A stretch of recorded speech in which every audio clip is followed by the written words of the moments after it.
জঙ্গিপুর মহকুমা হাসপাতালে বেডে বসে পরীক্ষা দিলেন দুই ছাত্রী। শারীরিক অসুস্থতার কারণে জঙ্গিপুর মহকুমা হাসপাতালে বেডে বসে পরীক্ষা দিলেন দুই ছাত্রী। জঙ্গিপুর মনিরিয়া হাই মাদ্রাসা সেন্টার পড়েছিল পণ্ডিতপুর মাদ্রাসার ছাত্রী আয়েশা খাতুনের, কিন্তু অসুস্থতায় ভুগছিলেন তিনি।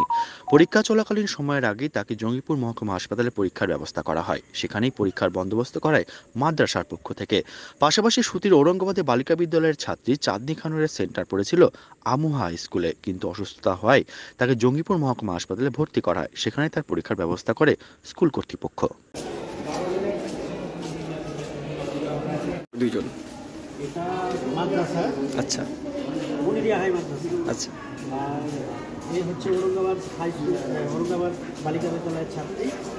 সেন্টার আমুয়া বিদ্যালয়ে পড়েছিল, অসুস্থ হয়ে এখানে ভর্তি হয়েছে। আচ্ছা।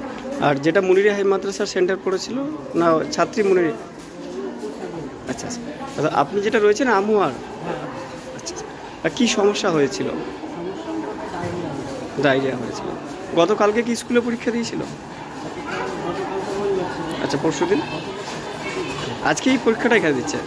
কি পরীক্ষা হচ্ছে স্যার আজকে? ইতিহাস। আচ্ছা স্যার, ছাত্রীর নাম কিছু জানা আছে? ছাত্রীর নাম জানা আছে? ছাত্রীর নাম চাঁদনী খাতুন। হ্যাঁ, চাঁদনী খাতুন। ছাত্রী। স্যার আপনার নাম? আমি মানে আপাতত এখন আমুয়া বিদ্যালয়ের ইনভিজিলেটর আসেনি। আমি এসআই সাহেবের তত্ত্বাবধানে এখানে যে সেন্টার ইনচার্জ ছিল আচ্ছা। সিদ্ধান্ত ছিল, আমি সিদ্ধান্তবাদী। আপনার ওনারা এলে আমি চলে যাবো। কী নাম স্যার আপনার? আমার নাম কি? Thank you sir.